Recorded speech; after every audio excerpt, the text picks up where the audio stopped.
Suppose দেখেন এখানে বলছে প্রায়োরিটি নাম্বার, হ্যাঁ একটা প্রায়োরিটি নাম্বার দেওয়া থাকবে, প্রায়োরিটি নাম্বার ইন্টিজার একটা ভ্যালু দেওয়া থাকবে, is assign with each process, প্রতিটা প্রসেসের একটা প্রায়োরিটি নাম্বার দেওয়া থাকবে, যে নাম্বারটা হবে আর কি ইন্টিজার।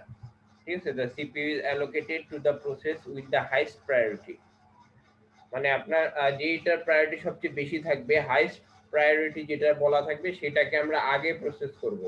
যেমন আমরা হচ্ছে ফার্স্ট কাম ফার্স্ট সার্ভে কি করছিলাম, যেটা আগে আসছিল, অ্যারাইভাল যেটার আগে ছিল সেটাকে আগে প্রসেস করছিলাম। এবং এট দ্য সেম টাইম আমাদের শর্টেজ অফ ফার্স্টে আমরা দেখছিলাম যে আমাদের যেটা সবচেয়ে শর্টেস্ট টাইম ছিল সেটাকে আমরা আগে প্রসেস করছিলাম। একইভাবে আমাদের প্রায়োরিটি শিডিউলিং এর ক্ষেত্রে আমরা আমাদের যে প্রায়োরিটিটা দেওয়া থাকবে, অ্যাসোসিয়েটেড যে প্রায়োরিটি, সেই প্রায়োরিটিটা নিয়ে আমরা কাজ করব। এটাই বলছে এখানে যে CPU is allocate to the process with the highest priority, এবং হচ্ছে এখানে বলছে যে smaller integer equivalence to highest priority.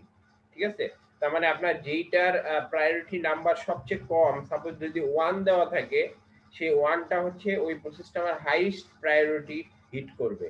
একটা মনে করেন 3 দেওয়া আছে, তাহলে ওইটা মনে করেন একটু লার্জার নাম্বার, সো ইটস মানে এটা একটু আমাদের হায়ার না, এটা একটু লোয়ার টাইপের প্রায়োরিটি হবে, মানে সেকেন্ড হায়ার বা থার্ড হায়ার টাইপের হবে।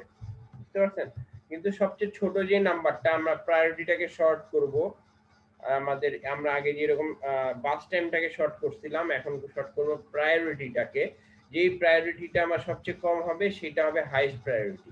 এটাই আর কি বলছে। আবার এখানে বলছে শর্টেজ জব ফার্স্টের সাথে বলছে shortest job first priority scheduling where priority is the reverse of predicted next CPU burst time. ঠিক আছে, এখানে আমাদের সিপিইউ বাস টাইমের উপরে বেস করে কাজ করছি শর্টেজ জব ফার্স্টে, বাট এখানে আমরা প্রায়োরিটির উপরে বেস করে কাজ করব। আমাদের এখানে বাস টাইমটা ছোট হোক বা বড় হোক, এটা আমাদের হেডেক হবে না, এটা বলতে আর কি। তারপর আমরা দেখি আসলে এটা একটা একটা এক্সাম্পল দেখলে আরো ক্লিয়ারলি বুঝতে পারবো। যেমন এইখানে একটা এক্সাম্পল দিচ্ছে শর্টেজ প্রায়োরিটি শিডিউলিং এর। প্রায়োরিটি শিডিউলিং এর কাজ কি, এটার কাজ হচ্ছে আমাদের জাস্ট প্রায়োরিটি গুলা দেওয়া থাকবে। যেমন এখানে দেখেন যে আমাদের প্রতিটা বাস টাইম, যেমন প্রসেস 1 2 3 4 5, পাঁচটা প্রসেস, তাদের হচ্ছে করসপন্ডিং বাস টাইম দেওয়া থাকবে, এবং বাস টাইমের সাথে সাথে সবার কিন্তু একটা প্রায়োরিটি নাম্বার দেওয়া থাকবে। ঠিক আছে, প্রায়োরিটি নাম্বার অনুযায়ী আমরা এখন কাজ করব। আমাদের এখানে বাস টাইম বা অ্যারাইভাল অর্ডার এটা কোনো কিছুই দেখা দরকার নেই। এমন হইতে পারে আপনার এক্সামে এই পাঁচ দিয়ে অ্যারাইভাল অর্ডার দিয়ে দিল বা এরকম কিছু বললো, কোশ্চেন একটু কনফিউজিং হইলো, কিন্তু আপনার খেয়াল রাখতে হবে যে এটা আমার কোন অ্যালগোরিদমে গেছি। আমরা যদি আমরা প্রায়োরিটি শিডিউলিং এ যাই, অবশ্যই আমাদের এই প্রায়োরিটি ধরেই কাজ করতে হবে। আমাদের যত যাই দেওয়া থাক ওগুলো আমাদের হেডেক হবে না। ঠিক আছে, তো এখানে দেখেন প্রায়োরিটি শিডিউলিং এ আমরা হচ্ছে এখানে কি বলছি 3। ঠিক আছে, 3 প্রথমটার প্রায়োরিটি, দ্বিতীয়টার প্রায়োরিটি হচ্ছে 1, তারপরে হচ্ছে 4 5 2 এভাবে। এখন অ্যাকর্ডিং টু আমাদের অ্যালগোরিদম আমাদের দেখতে হবে সবচেয়ে লোয়েস্ট নাম্বার এখানে কত, সেইটাই হবে হাইয়েস্ট প্রায়োরিটি। এখানে সবচেয়ে লোয়েস্ট নাম্বার, সবচেয়ে ছোট নাম্বার হচ্ছে 1, দ্যাট মিন্স P2 হচ্ছে আমাদের সবচেয়ে হাইয়েস্ট প্রায়োরিটি প্রসেস। তো আমরা জ্ঞান চার্টে আগে P2 নিলাম। P2 আমাদের একইভাবে আমরা দেখছি যে আমাদের বিগিনিং এ ওয়েটিং টাইম মানে 0 থেকে শুরু হয়, কোনো ওয়েটিং টাইম থাকে না, দ্যাটস ওয়াই P2 এর ওয়েটিং টাইম 0। এবং আমাদের P2 এর বাস টাইম যেহেতু 1, সেহেতু আমরা হচ্ছে এক্সিকিউট করলাম কত 1 ইউনিট। ঠিক আছে, 1 ইউনিট এক্সিকিউট করলাম। এরপরে আমাদের যখন P2 এর কাজ শেষ, তারপরে আমরা চেক করব যে আমাদের পরবর্তীতে কোন প্রসেসটা আছে। 1 এর পরে দেখবো যে এর পরে সেকেন্ড হাইয়েস্ট লোয়েস্ট নাম্বারটা কোথায়। দেখেন এখানে 3 আছে, 4 5 2, আমাদের এরপরে সেকেন্ড এলিমেন্টটা হবে 2, কারণ আমাদের সেকেন্ড লোয়েস্ট নাম্বার হচ্ছে 2, দ্যাট মিন্স আমাদের এটা হচ্ছে সেকেন্ড হাইয়েস্ট প্রায়োরিটি। ঠিক আছে, মানে আমাদের যে লোয়েস্ট নাম্বার যত ছোট নাম্বার সেটা প্রায়োরিটি তত বেশি, যেহেতু আমরা একটু আগে দেখলাম। সেহেতু আমাদের 2টা হচ্ছে সেকেন্ড ছোট নাম্বার, তাইলে আমার এটা হবে second highest priority, that means P5। ঠিক আছে, তো জ্ঞান যেটা আমরা P5 নিলাম। P5 নেওয়ার পরে দেখেন এখানে হচ্ছে আমাদের বাস টাইম কত, বাস টাইম হচ্ছে 5, সো আমরা 1 এর সাথে একইভাবে আগের মতো 5 অ্যাড করে 6 পেয়ে গেলাম। ঠিক আছে, এটা হলো 6, তার মানে আমাদের এখন P5 এর কাজ শেষ। এখন আমাদের খুঁজতে হবে এর পরবর্তীতে বড় মানে ভ্যালুটা কোথায় প্রায়োরিটির ক্ষেত্রে। এরপরে দেখেন 3, তার মানে হচ্ছে আমাদের P1 নিয়ে এখন কাজ করতে হবে। P1 এর আমাদের পাস টাইম হচ্ছে 10, দ্যাট মিন্স 6 প্লাস 10 আমাদের 16, ঠিক আছে। এটা হবে আমাদের P1, 6 প্লাস 10 হবে 15। এরপরে হাইয়েস্ট নাম্বার হচ্ছে 4, সো আমরা 4 নিলাম, দ্যাট মিন্স আমাদের P3টা নিতে হবে। P3 এর ক্ষেত্রে আমাদের বাস টাইম হচ্ছে 2, 16 প্লাস 2 18 নিলাম, ঠিক আছে। এরপরে লাস্ট এলিমেন্ট হচ্ছে P4, এটা আমাদের একদম একইভাবে সবগুলার গ্যান্ট চার্ট ক্যালকুলেট করতে হবে আমাদের, কিন্তু এফসিএফএস বা শর্টেজ জফা সবগুলো একইভাবে, জাস্ট আমাদের প্রসেসের অর্ডারটা চেঞ্জ হচ্ছে, আর ক্যালকুলেশন কিন্তু আমাদের একই, ঠিক আছে। সেটা হচ্ছে দেখেন আমাদের, তাহলে এখান থেকে আমরা এই গ্যান্ট চার্টটা পাইলাম। এখন গ্যান্ট চার্টের উপরে বেস করে কিন্তু আমাদের প্রসেসের waiting time, turnaround time, average waiting time এগুলা বের করতে হবে আর কি, ঠিক আছে। এটাগুলো সব আগের মধ্যে আগের সিস্টেমে করব আমরা। আচ্ছা, এখন আমরা হচ্ছে দেখি একটা এক্সাম্পল কোশ্চেনে কিভাবে আসবে।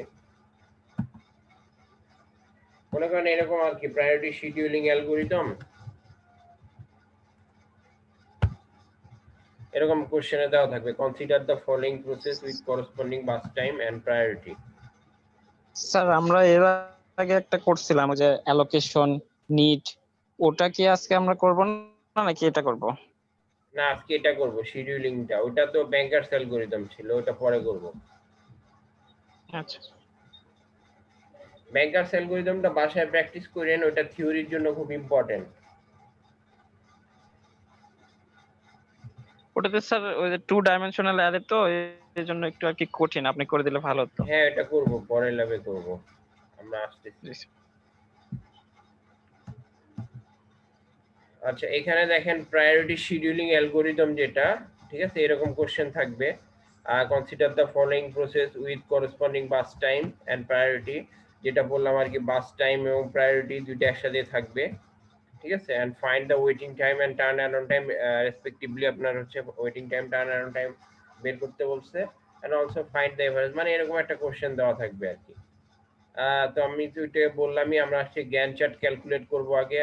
এটা রুলস হচ্ছে, সাপোজ এখানে দেখেন 1 2 3 4 এরকম অর্ডারে দেওয়া থাকবে, এরকম কিন্তু না। দেখেন এখানে হচ্ছে লোয়েস্ট নাম্বার হচ্ছে 2, ঠিক আছে। মানে আপনি সবসময় শর্টিং করে দেখবেন যে কোনটা লোয়েস্ট নাম্বার, সেই নাম্বারটা নিয়ে আসলে আমাদের কাজ করতে হবে, ঠিক আছে। যেহেতু এখানে P3 লোয়েস্ট নাম্বার 2, এটা কিন্তু অনেকে কোশ্চেন করে বা এক্সামে কিন্তু এটা অনেক কনফিউজিং অ্যারাইজ করে। যেমন হচ্ছে সাপোজ ওইখানে অন্য ভ্যালু দেওয়া থাকলো, যেমন অনেকে বলে স্যার 1 2 3, এটাকে তারা মনে করে যে নাম্বার 1 এক থাকলে একে আসবে, 2 থাকলে 2 নাম্বারে যাবে, এরকম না কিন্তু জিনিসটা। এখানে জাস্ট শর্টিংটা খেয়াল রাখতে হবে, ঠিক আছে, ভ্যালুটা খেয়াল রাখতে হবে। সাপোজ এখানে আপনার একটা 10 থাকতে পারে, আরেকটা ধরেন 12, বা একটা 18, এরকম ভ্যালু থাকতে পারে। ভ্যালু দেখে কনফিউজ হওয়া যাবে না, জাস্ট যেটা ছোট সেটাকে আগে নিয়ে আসতে হবে, ঠিক আছে। এর মধ্যে এই চারটার মধ্যে আমার যেহেতু 2 সবচেয়ে ছোট, তাই আমরা হচ্ছে 2 এর যে করসপন্ডিং প্রসেস P3টাকে নিয়ে আসলাম। একইভাবে আমরা এই গ্যান্ট চার্টে বসাইলাম 7। এরপরে 2 এর পরে আমরা যাব কত, দেখেন এখানে 3 আছে নেক্সট ছোট ভ্যালু, সেই ক্ষেত্রে আমরা P1টাকে ক্যালকুলেট করলাম, এবং হচ্ছে এরপরে হচ্ছে 4, তাই P2, এবং এরপরে 5, এর জন্য P4টাকে ক্যালকুলেট করলাম, ঠিক আছে। তো এখান থেকে আমাদের ওয়েটিং টাইমটা ক্যালকুলেট করতে হবে। ওয়েটিং টাইম কিভাবে ক্যালকুলেট করা যায় এটা তো আমরা জানি। যেমন হচ্ছে ধরেন P1 কোথায় আছে, এই যে P1 এর ওয়েটিং টাইম তার মানে 7, ঠিক আছে, 7 বসাইলাম। এরপরে হচ্ছে দেখেন P2 এর ওয়েটিং টাইম হচ্ছে আমার 13 পর্যন্ত ওয়েট করছে, সো 13 বসাইলাম। P3টা হচ্ছে আমার 0, কারণ P3 কোনো ওয়েটিং টাইম ছিল না, দ্যাটস ওয়াই ইটস 0। এবং অ্যাট লাস্ট P4, এটা হচ্ছে 21, ঠিক আছে। একইভাবে টার্ন অ্যারাউন্ড টাইম অত বের করতে পারবেন গ্যান্ট চার্ট থেকে, মানে টোটাল এক্সিকিউশন টাইমটা। P1 আমাদের দেখেন P1 13, P2 হবে কত 21, P3 হবে 7, P4 হবে 24, এভাবে বের করবেন। বের করার পরে জাস্ট এভারেজটা বের করবেন, যে টোটালগুলো অ্যাড করার পরে নাম্বার অফ এলিমেন্টে ডিভাইড করবেন, তাহলে বের হয়ে আসবে আসলে কত ভ্যালু ছিল, ঠিক আছে।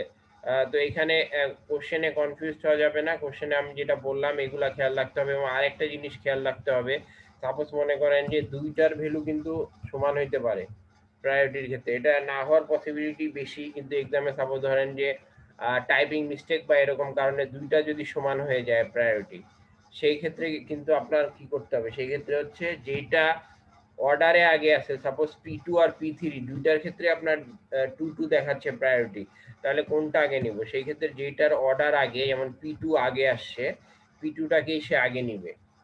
ঠিক আছে, এইভাবে কাজ করতে হবে। যদি এরকম হয় এক্সামে, যদি বাই চান্স এরকম এক্সেপশন কোশ্চেন হয়, তাহলে আমাদের অর্ডারে যেটা আগে থাকবে সেইটাকে কিন্তু আমাদের আগে নিয়ে আসতে হবে, এটা মাথায় রাখবেন। বুঝতে পারছেন? এগুলো হলো টোটালি অ্যালগোরিদমের বিষয়ে মানে যাবতীয় মানে ডিটেলস গুলো বললাম। আর হচ্ছে এটা থিওরিতে থাকতে পারে, থিওরিতে থাকলে কিন্তু এই সলিউশনটা করতে হবে। যেরকম আগে আমরা অ্যালগোরিদম গুলাতেও বলছি, থিওরিটিক্যালেও এটা আসতে পারে।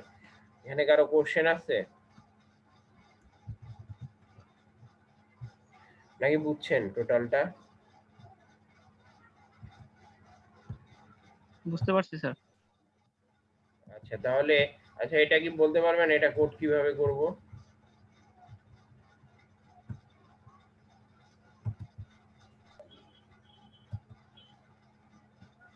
জি স্যার, প্রায়োরিটি অনুযায়ী আগে শর্ট করে নিতে হবে।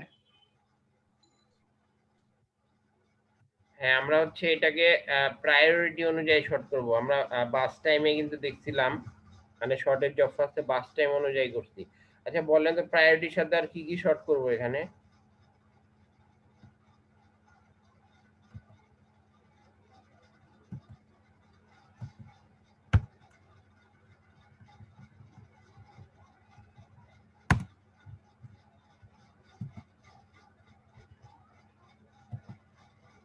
যেমন আমাদের শর্টের জব ফার্স্টে কিন্তু আমরা করছিলাম আপনার প্রায়োরিটি, সরি বাস টাইম শর্ট করছিলাম, বাস টাইমের সাথে করসপন্ডিং প্রসেসটাকেও কিন্তু সরাইছিলাম, মানে শর্টিং এ নিয়ে আসছিলাম। এইখানে কি কি শর্ট করব বলতে পারবেন?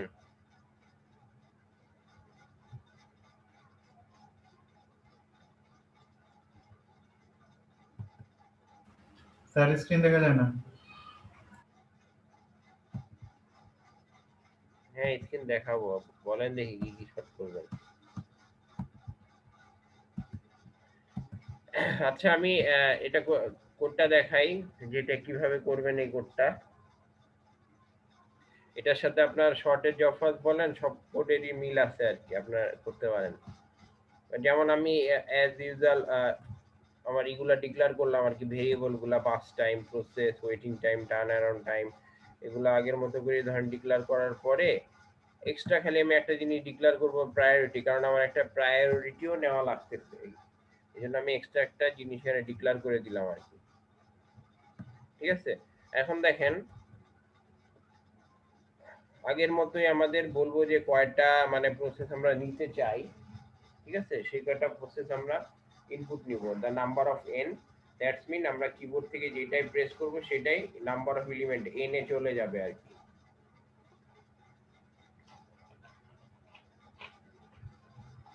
মানে এখানে একটা জিনিস খেয়াল করেন, সি আউট, হ্যাঁ সি আউটে আমরা যে প্রসেসগুলো নিচ্ছি আগের মতোই করে নিচ্ছি, কিন্তু এখানে আমাদের এই যে বাস টাইম একটা নিব আর একটা হচ্ছে প্রায়োরিটি নিব। আগে আমরা ইনপুটে শুধু আমাদের নাম্বার অফ এলিমেন্ট দিয়ে বাস টাইমটা নিতাম, কারণ আমাদের এখানে প্রায়োরিটি বা করসপন্ডিং কোনো কিছু দরকার ছিল না, আমরা শুধু বাস টাইম নিয়ে কাজ করতাম। কিন্তু এখানে দেখেন আমাদের দুইটা এলিমেন্ট নিতে হচ্ছে, বাস টাইম, প্রায়োরিটি। একইভাবে আমরা প্রসেসটাকে আগে যেভাবে আমরা করছিলাম সেভাবে কিন্তু নাম্বারিং করতেছি, কারণ আমাদের শর্টিং করে ফেলতে হবে এরপরে। ঠিক আছে, ওই কোডের সাথে এই কোডের খুব একটা পার্থক্য নাই। আমি হচ্ছে হয়তো কোন এক জায়গায় 0 ধরছি, এখানে কোনো জায়গায় 1 ধরছি, এই আর কি পার্থক্য লুপের ক্ষেত্রে। ওটা আপনারা মিলায় চেঞ্জ করে নিতে পারেন, নিয়ে আর কি, যদি প্রবলেম হয় সমস্যা নাই। এরপরে হচ্ছে আমরা শর্টিং করতেছি, দেখেন এখানে যারা হচ্ছে গত ক্লাসে দেখছিলেন আমরা শর্টিং করছিলাম দুইটা লুপ ইউজ করে, জাস্ট বাস টাইমটা শর্ট করছিলাম, বাট এইখানে প্রায়োরিটিটা শর্ট করতেছি। কারণ কি? কারণ কিন্তু আমরা এখানে কাজ করতেছি প্রায়োরিটি নিয়ে। ঠিক আছে, এখানে কিন্তু বাস টাইম ছোট হলো না বড় হলো এটা কিন্তু আমরা দেখতেছি না, আমরা এখানে জাস্ট প্রায়োরিটিটা নিয়ে দেখতেছি যে আমার প্রায়োরিটিটা বড় হইলে বা বড় হইলে জাস্ট আমি সেটাকে শর্ট করতেছি। এবং এট দ্য সেম টাইম দেখেন আমরা হচ্ছে প্রায়োরিটি শর্ট করার সাথে সাথে এখানে আমি বাস টাইম প্লাস প্রসেস দুইটা জিনিসই কিন্তু শর্ট করে ফেলতেছি। ঠিক আছে, বাস টাইম এবং প্রসেস আমি দুইটাই কিন্তু শর্ট করতেছি। আমাদের কিন্তু আগে আমরা শুধু প্রসেস শর্ট করছিলাম, এখন আমি একটু দেখাই যে আমি আসলে কেন দুইটা এলিমেন্টই এখানে শর্ট করব। কোডটা রান করলে বোঝা যাবে। 1 মিনিট, আমি একটু কোডটা রান করি।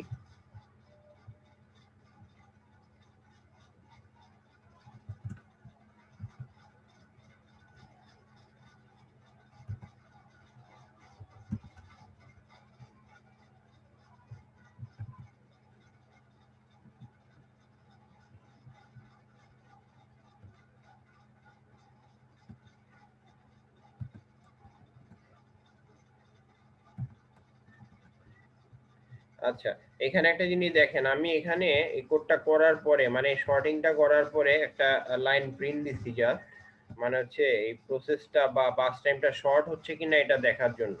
ঠিক আছে, বা আমি যেখানে শর্টিংটা করলাম এটা ঠিকমতো কাজ করতেছে কিনা জাস্ট এটা দেখার জন্য আমি এটা একটু প্রিন্ট দিলাম। তারপরে আমরা হচ্ছে মূল ইসে যাব আবার। আমাদের সাপোজ ধরেন যে আমি এখানে দিলাম 3 4 দিলাম।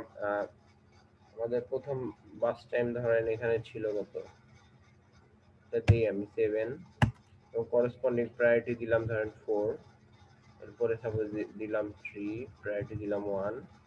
এরপরে ধরেন দিলাম 5 প্রায়োরিটি দিলাম 3। এরপরে দিলাম 9 প্রায়োরিটি দিলাম 2।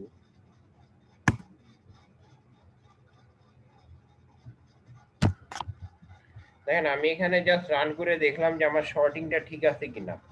ঠিক আছে, প্রায়োরিটি অনুযায়ী আমার শর্টিংটা ঠিকভাবে হচ্ছে কিনা এটা জাস্ট আমি দেখব।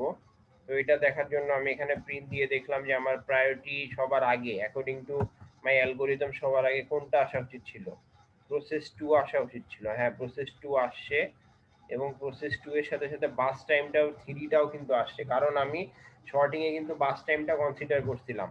তো এখানে যদি অনেকে মানে এরকম কোশ্চেন অ্যারাইজ হয় সাপোজ স্যার এখানে কেন বাস টাইমটাও সাথে শর্ট করলাম প্রসেসের সাথে, কারণ হচ্ছে এটাই যে আমরা এখানে যদি আমরা অনলি প্রসেস শর্ট করি তাহলে কিন্তু আমাদের এই 2 নাম্বার প্রসেসের বাস টাইম দেখাবে 7।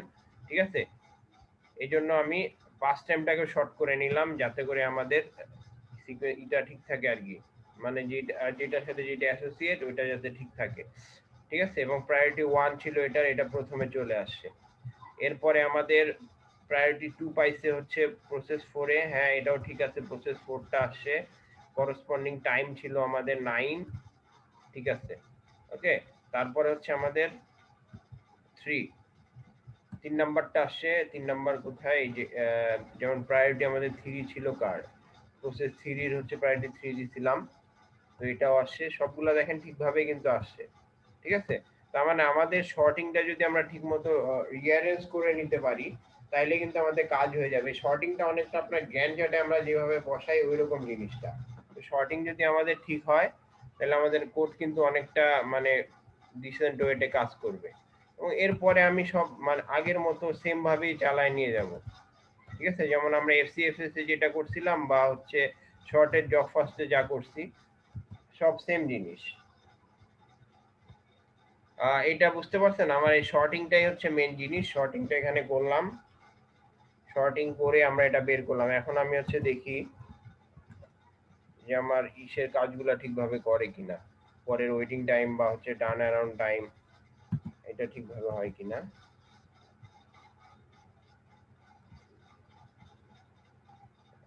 আচ্ছা, এখানে যেমন আমরা আগে কি করছিলাম, ওয়েটিং টাইম 0 ডিক্লেয়ার করছিলাম।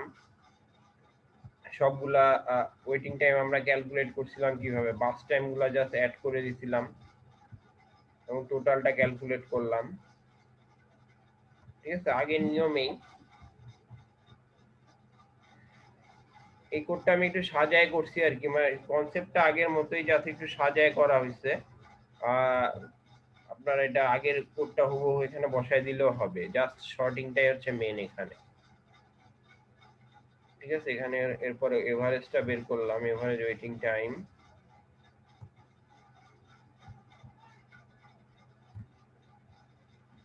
এন্ড আমরা হচ্ছে এখানে ওয়েটিং টাইম ক্যালকুলেট করতেছি জাস্ট। ওয়েটিং টাইম করার পরে এভারেজ ওয়েটিং টাইমটা করলাম আগের মতোই। এরপরে আমরা just waiting time print, turn around time এবং ওয়েটিং টাইম প্রিন্ট করব। বাট এখানে আমি টার্ন অ্যারাউন্ড টাইমটা বের করলাম। এটা তো আমরা জানি আমাদের ফর্মুলা অনুযায়ী টার্ন অ্যারাউন্ড টাইম হচ্ছে আমাদের বাস টাইম প্লাস হচ্ছে ওয়েটিং টাইম যেটা ছিল সেটা করলে আমাদের টার্ন অ্যারাউন্ড টাইমটা চলে আসে। এবং এখানে আমি একবারে টোটালটা বের করে নিচ্ছি। ঠিক আছে, টোটালটা বের করলাম। এরপরে আমি এখানে প্রিন্ট দিলাম আমার যে ওয়েটিং টাইমগুলো সেটা জাস্ট এখানে প্রিন্ট করে দিলাম। এরপরে এভারেজ ওয়েটিং টাইম এবং এভারেজ টার্ন অ্যারাউন্ড টাইমটা প্রিন্ট করলাম। আচ্ছা, তো এইখানে আমরা একটা জিনিস দেখি।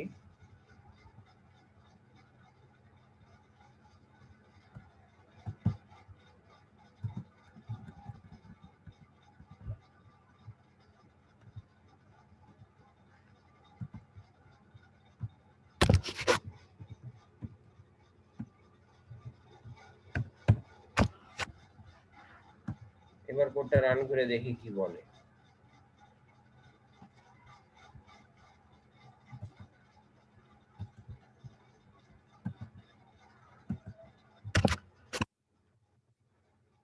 চারটা প্রসেস দিলাম, সাপোজ 8, এটার জন্য দিলাম 2, 5 এটার জন্য দিলাম 3, 9 এটার জন্য দিলাম 1, 7 এটার জন্য দিলাম 2।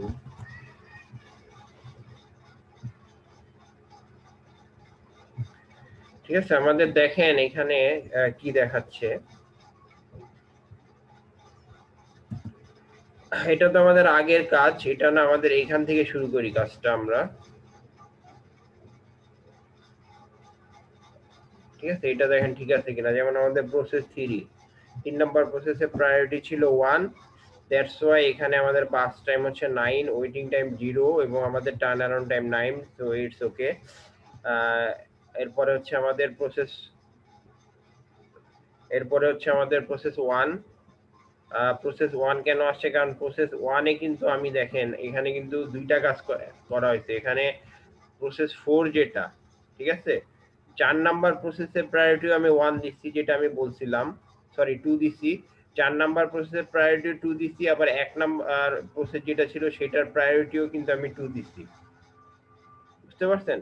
দুইটা প্রসেসের প্রায়োরিটি কিন্তু আমি 2 দিছি। 4 নাম্বারটাও 2 দিছি, আবার 1 নাম্বারটাও 2 দিছি। এর জন্য দেখেন আমার কিন্তু এখানে 4 নাম্বারটা কিন্তু আগে আসে নাই, 1 নাম্বারটা আগে আসছে according to my algorithm.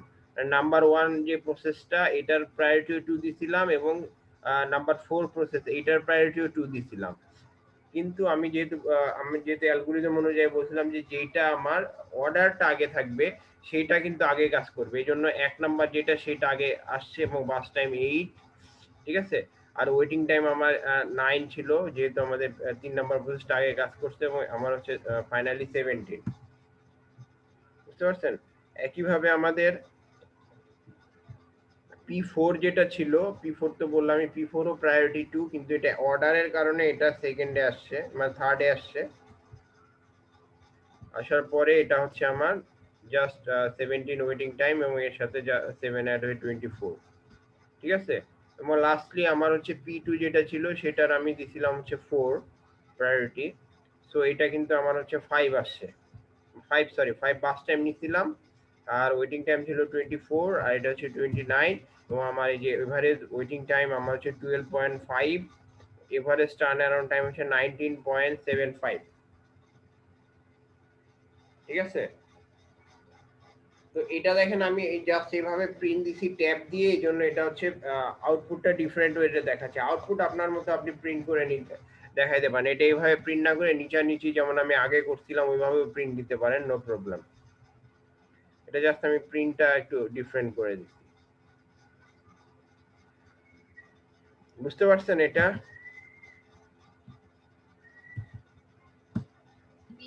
G sir. আরো কোশ্চেন নাই কোনো?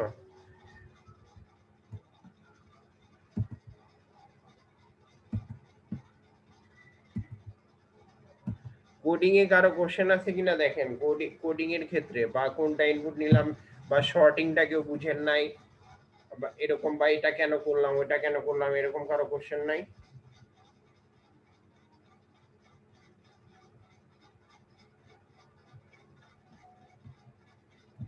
আর আউটপুট নিয়ে কোনো কনফিউশন?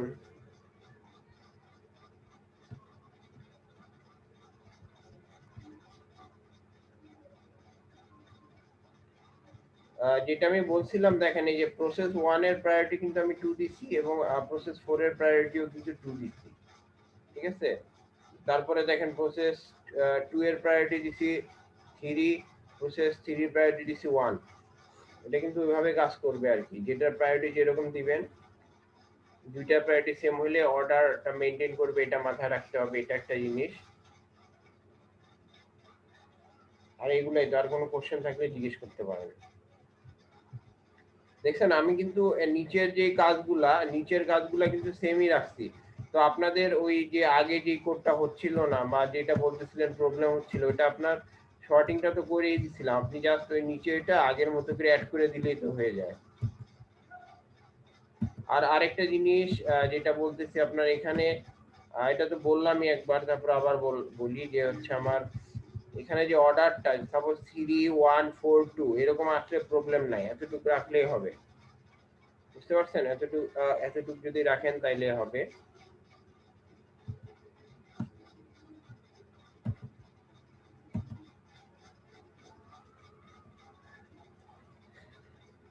আচ্ছা, এটা যদি কোশ্চেন না থাকে তাহলে অন্য একটা কাজে যাই। আচ্ছা, আপনাদের ফাইনাল পরীক্ষার ডেট কবে জানেন?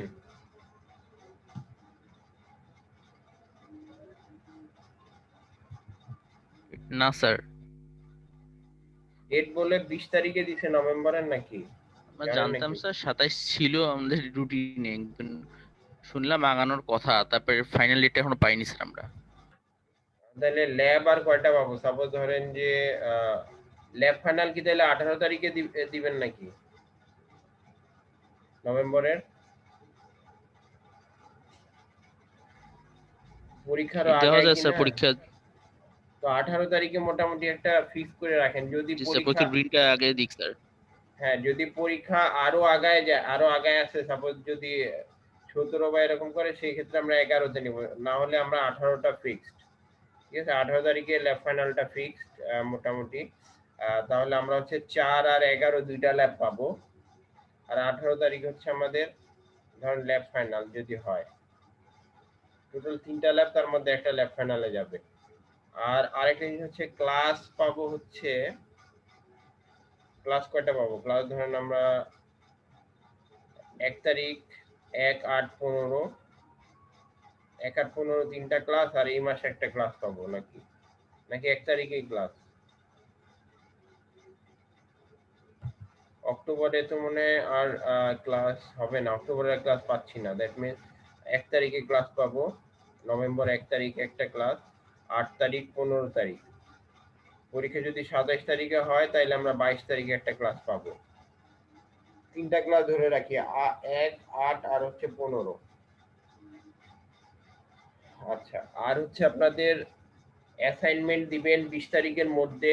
20 তারিখ তো লাস্ট ডেট দেওয়া আছে, 20 তারিখের মধ্যে দিবেন। 20 তারিখের পরে কিন্তু সাবমিট করতে পারবেন না, কারণ আমি 20 তারিখ ওইখানে দিয়ে দিচ্ছি, ইন্ক দিয়ে দিচ্ছি, এরপরে আপলোড আর হবে, নিবে না কিন্তু, ঠিক আছে? এই জন্য এর আগেই কেউ চাইলে এই 20 তারিখের মধ্যে মনে করলে 1 সপ্তাহের মধ্যেও দিয়ে দিতে পারেন, অ্যাজ ইউর উইশ, কারণ এটা তো জমা দেওয়ার ঝামেলা নাই, জাস্ট কমপ্লিট করে আপলোড করে দিবেন, এটা একটা ইস্যু।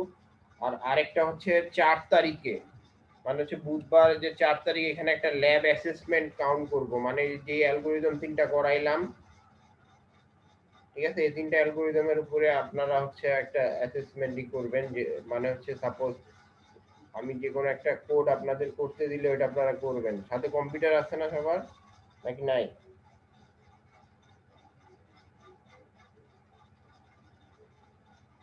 কোড করে এটা স্ক্রিন শেয়ার দিয়ে আমাকে দেখাবেন আর কি। 4 তারিখে এইভাবে অ্যাসেসমেন্ট একটা কোড নিব, ল্যাবের মার্কিং করব,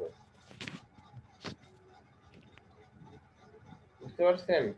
আর কারো কনফিউশন থাকলে বলতে পারেন।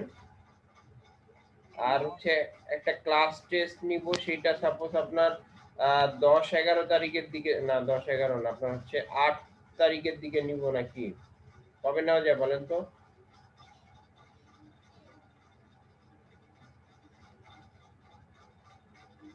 আট তারিখের দিকে একটা ক্লাস টেস্ট নিব তাইলে।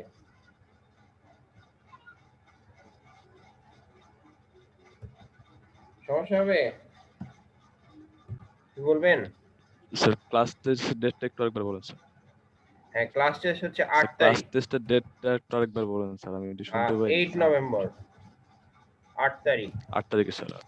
হ্যাঁ 8 নভেম্বর, 8 তারিখ। জি স্যার। ঠিক আছে, আচ্ছা স্যার। আমি হয়তো জি স্যার। কোশ্চেন মনে করেন আগের দিন দিব, আপনারা 8 তারিখে সাবমিট করবেন, এরকম কিছু একটা। আর সিলেবাসটা আমি এই যে রবিবারে বলে দিব যে কি কি পড়তে হবে। ঠিক আছে স্যার।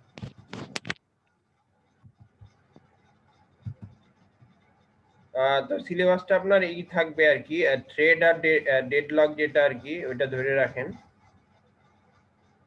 আনঅফিশিয়ালি বললাম, রবিবারে আমি অফিশিয়ালি বলে দেবো সিলেবাসটা, বুঝতে পারছেন, ক্লাস টেস্টের জন্য। আচ্ছা, এটা হচ্ছে আমাদের রাউন্ড রবিন শিডিউলিং অ্যালগোরিদম, এটা একটু ডিফারেন্ট ওগুলা থেকে। যেমন এখানে মনে করেন যে আপনার একটা কোয়ান্টাম ভ্যালু দেওয়া থাকবে, কোয়ান্টাম এক্সামে বলে দেওয়া থাকবে কোয়ান্টাম 4 অথবা কোয়ান্টাম 1 বা যেরকম একটা ভ্যালু ওদের মতো দেওয়া থাকবে, এবং প্রসেসগুলো একইভাবে দেওয়া থাকবে। সাপোজ এখানে number of process, bus time, এগুলো আগের মতো করে দেওয়া থাকবে। এখন এটার প্রসেসটা কিভাবে হবে এটা একটু আমরা দেখি। যেমন ধরেন আমার P1, এটা অর্ডার ওয়াইজই কাজ করবে। P1টা আগে যাবে, কিন্তু P1 এর এখানে আমার কন্ডিশন আছে।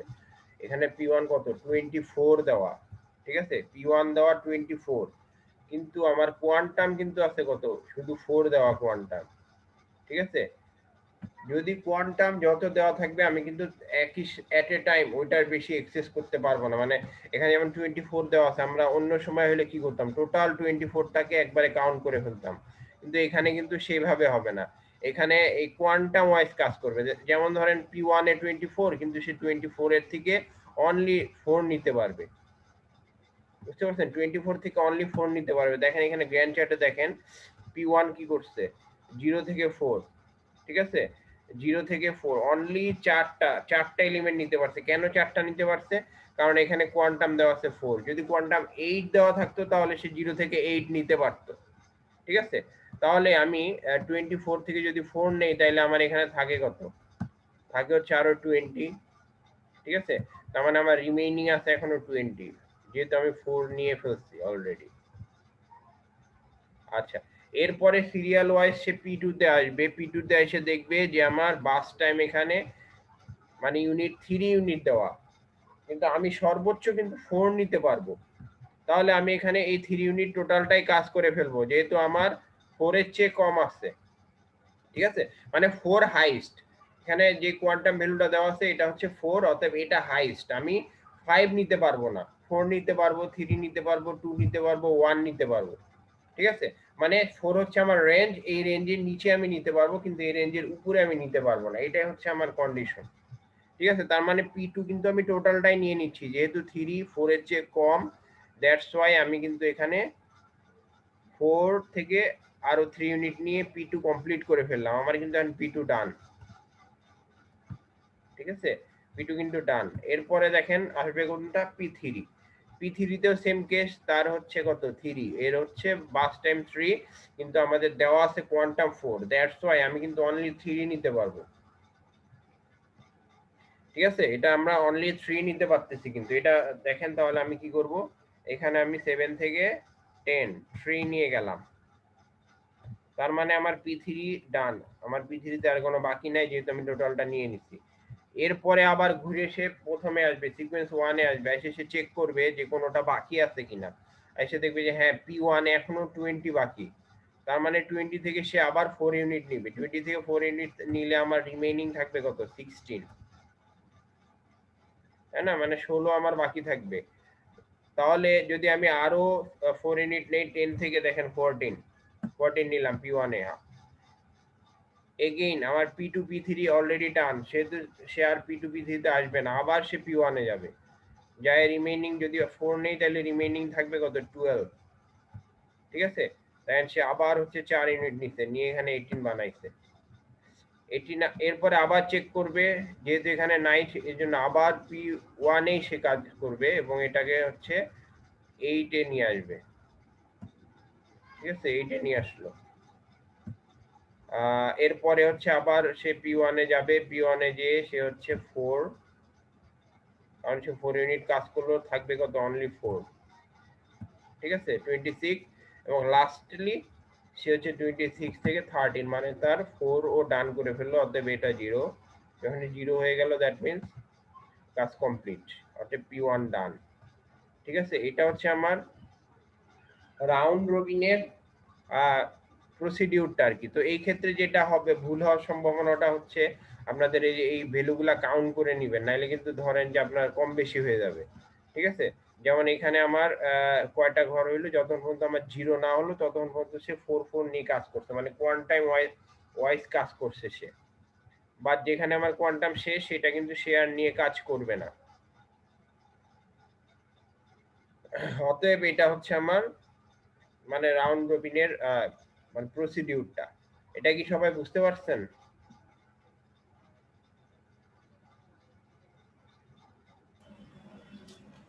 স্যার প্রসেস 2 তে যদি 3 না হয়ে 5 হইতো তাহলে এই ক্ষেত্রে কেমনে বের করতে হতো? আচ্ছা, মানে এখানে যদি প্রসেস 3 হইতো, সরি P2 তে যদি 5 হইতো সেটা বলতেছেন? জি স্যার। আচ্ছা, P2 তে যদি 5 হইতো সেই ক্ষেত্রে আমার এই P2 তে তো আমি 7 নিছি, তা না করে এখানে আরো 4 নিয়ে এটা হয়ে যেত 8, ঠিক আছে। এটা সেই ক্ষেত্রে 4 ইউনিট কাজ করতো, 4 ইউনিট কাজ করলে থাকে কত 1 না, কারণ এখানে 4 নিয়ে যাবে সে, এখান থেকে কোয়ান্টাম 4 নিয়ে গেলে রিমেইনিং থাকবে 1। সেই ক্ষেত্রে আমি মনে করেন এই যে এখানে 8 আসলো, এরপরে P2 কত 10 আসলো, P2 সরি P3 কত আমার হচ্ছে 3 ইউনিট, তাহলে 8 আর 3 হচ্ছে 11 আসতো, ঠিক আছে 11 আসতো। আসার পরে আবার সে 1 নম্বরে যাইতো, P1 এ যাইতো, যাওয়ার পরে P1 এ আমার আরো যদি 4 নিত তাহলে হচ্ছে কত 15, এবং P1 এর পরে সিরিয়ালি P2 আসতো, P2 তে আছে অনলি রিমেইনিং 1, দ্যাট মিন্স এখানে আসতো কত P2, ঠিক আছে, এটা হয়তো P2, আর 15 প্লাস 1 এটা হয়ে যাইতো কত 16, এরকম হয়তো, বুঝতে পারছেন। তারপরে দেখেন এখন কি P2 ডান, P3 ডান, আবার P1 এ যেত, P1 এ যায়, তারপরে 16 আর হচ্ছে 4, এটা হয়ে যাইতো কত 20, আপডেট হয়ে যাইতো সেই ক্ষেত্রে প্রতিটা ভ্যালু, বুঝতে পারছেন। এবং এই ক্ষেত্রে আরো একটা ঘর আসতো P1 এ,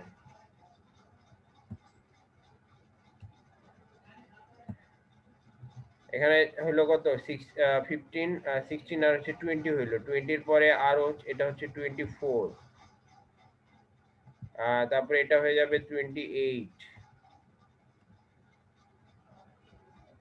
এট লাস্ট আমার হচ্ছে 32 তে যায় শেষ হইতো, এবং এগুলা সব হচ্ছে কত P1, বুঝতে পারছেন। এই যে এইভাবে আপডেট হইতো আর কি, যতগুলা রিমেইনিং থাকবে সে ঘুরে ঘুরে ওগুলাকে সে আবার হচ্ছে নিয়ে এক্সিকিউট করবে।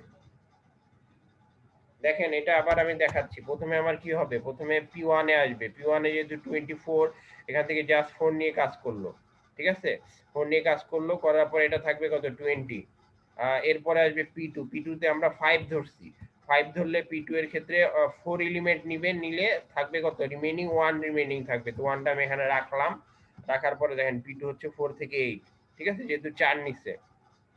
এরপরে P3 যদি 3 থাকে তাহলে ঠিক আছে, 8 প্লাস 3 হচ্ছে আমার 11, তো আমি এটাকে 11 বানাই দিলাম 10টাকে। এরপরে P3 যেহেতু শেষ, আবার P1 এ আসবে, P1 এ এসে দেখবে আছে কত 20, তার মানে 20 থেকে সে আবার 4 ইউনিট নিবে, 20 থেকে 4 ইউনিট নিলে 11 প্লাস 4 হয়ে গেল 15, ঠিক আছে 11 প্লাস 4 হচ্ছে 15। এখন আমার এখানে দেখেন P2 কিন্তু আছে, P2 তে কত আছে 1, তাহলে 15 প্লাস আমি 1 করলে কত হবে 16, 15 প্লাস 1 হলো 16, দ্যাট মিন্স এটা কিন্তু আমার P2, ঠিক আছে, আমার P2 তে 16 হইলো, বুঝতে পারছেন, এটা হচ্ছে P2, এটা হলো 16 হলো। এরপরে আমার P2 কিন্তু শেষ, কারণ P2 তে যে 1 ছিল এটা আমি নিয়ে নিছি। একইভাবে P3 কিন্তু আমার অলরেডি ডান, এই জন্য আবার P1 এ গেলাম, P1 এ যায় এখন দেখলো যে হ্যাঁ 16 আছে, 16 থাকলে 16 থেকে আমি 4 নিয়ে আসবো। 16 থেকে যদি 4 নেই, এখানে কিন্তু এই যে দেখেন আবার এখান থেকে আসলো 20 হয়ে গেল, 20 হয়ে গেল। এরপরে থাকলো কত 12, 12 থেকে 4 নিয়ে হলো 24, 8, 8 থাকলো হচ্ছে আর 20, যখন আমি হচ্ছে 24 নিব, সরি 24 থেকে যখন 28 এ আসবো তখন থাকবে কত 4, এবং এরপরে যে 4টা সেটা যখন নিলাম 28 থেকে 32, দ্যাট মিন্স 0 হয়ে গেল। 32 তে আমার লাস্ট P1 শেষ হলো। ঠিক আছে, এভাবে আপডেট হয়ে যাবে আপনার, জাস্ট ভ্যালু ওয়াইজ আপডেট হবে। এটা ততক্ষণই নিবে যতক্ষণ পর্যন্ত সে কোনো ভ্যালু পাবে। আর যদি টোটালটা কোয়ান্টামের থেকে ছোট হয়ে যায় তাহলে তো গেলই, তাহলে তো ওইটা নেওয়া দরকার হচ্ছে না।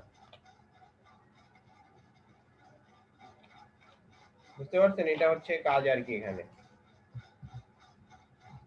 এখানে আরেকটা জিনিস খেয়াল করবেন, কোয়ান্টাম কিন্তু সবসময় 4 থাকবে না, কোনো সময় 2 থাকতে পারে, 1 থাকতে পারে।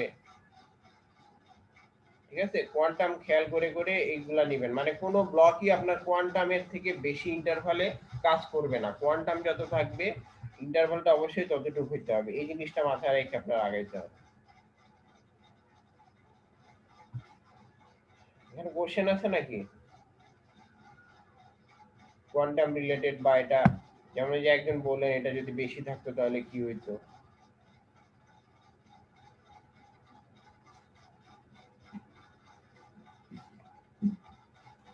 বুঝতে পারছি স্যার। আচ্ছা, তাহলে আমরা এখন দেখি যে এটা হচ্ছে turn around time, waiting time, এটা কিভাবে বের করব।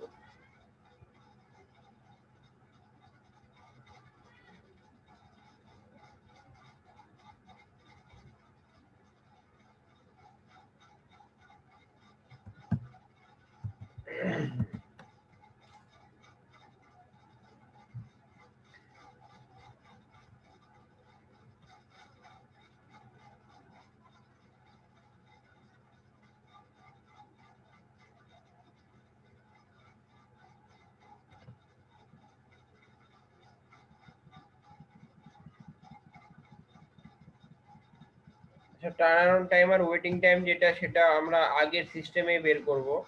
যেমন ধরেন P1 এর হচ্ছে ওয়েটিং টাইম কিন্তু 0, কারণ P1 প্রথমে শুরু হয়েছে। কিন্তু দেখেন তার হচ্ছে টার্ন অ্যারাউন্ড টাইম কিন্তু 30, মানে আমি 30 তে যাই কিন্তু আমার P1 শেষ হয়েছে। ঠিক আছে, তার মানে P1 এ যদি আমরা বের করতে চাই, P1 এর ওয়েটিং টাইম হচ্ছে আমার,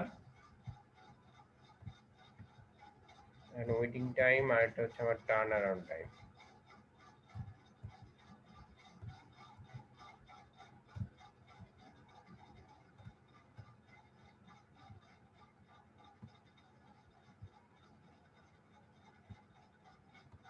হ্যাঁ, P1 এ আমার ওয়েটিং টাইম হচ্ছে 0, কারণ আমার এটা বিগিনিং এ স্টার্ট হয়েছে, but turn around time is 30। ঠিক আছে, আগের মতোই আমাদের। এরপরে দেখেন P2 কিন্তু ওয়েটিং টাইম কত 4। ঠিক আছে, P2 তে আমার ওয়েটিং টাইম 4, এবং P2 তে দেখেন টার্ন অ্যারাউন্ড টাইম হচ্ছে কত 7।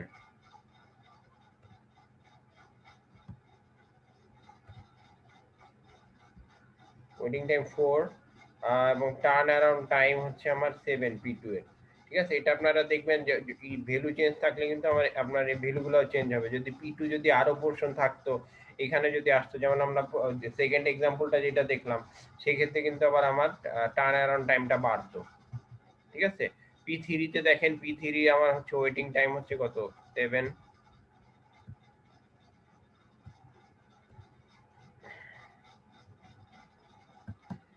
P3 তে ওয়েটিং টাইম আমার 7 according to my Gantt chart. Waiting time হচ্ছে 7, এবং P3 তে আমার টার্ন অ্যারাউন্ড টাইম 10 এ কিন্তু শেষ, কারণ দেখেন এদিকে কিন্তু আর P3 নাই, দ্যাট মিন্স আমার P3 টার্ন অ্যারাউন্ড টাইম হচ্ছে 10। ঠিক আছে, P3 টার্ন অ্যারাউন্ড টাইম 10, এটা এইভাবে ক্যালকুলেট করতে হবে আমাদের আগের সিস্টেমই। জাস্ট দেখতে হবে আমাদের কোথায় মানে হচ্ছে শেষ হচ্ছে আর কি। ঠিক আছে, এইভাবে করবেন। আর এইটার কোড কিভাবে করবেন বলতে পারবেন? এটা কিন্তু কোড একটু ঝামেলাই হবে, আগের মধ্যে কিন্তু সরাসরি বসাইলে হবে না। আমাদের কোন প্রসেসের রিমেইনিং কতটুকু এবং কোন প্রসেস কতটুকু নিয়ে কাজ করতেছে এগুলা কিন্তু আমাদের দেখে তারপরে টার্ন অ্যারাউন্ড টাইম ওয়েটিং টাইমে নিয়ে আসতে হবে। বুঝতে পারছেন? এখানে কিন্তু কাজ আছে। এটার কোড আমি নেক্সট ল্যাবে করব আর কি 4 তারিখে এটার ইমপ্লিমেন্টেশন কোডটা করব।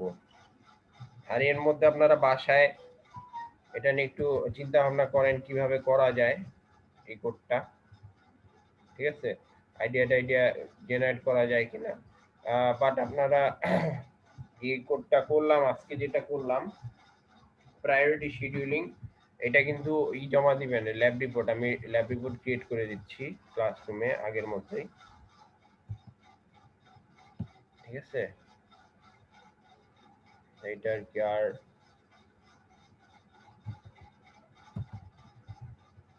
অ্যাটেন্ডেন্সটা নিয়ে আসছে, বুঝতে পারছেন তো? ইসের রাউন্ড রবিন কিন্তু থিওরিতে আসবে, থিওরি এক্সামে।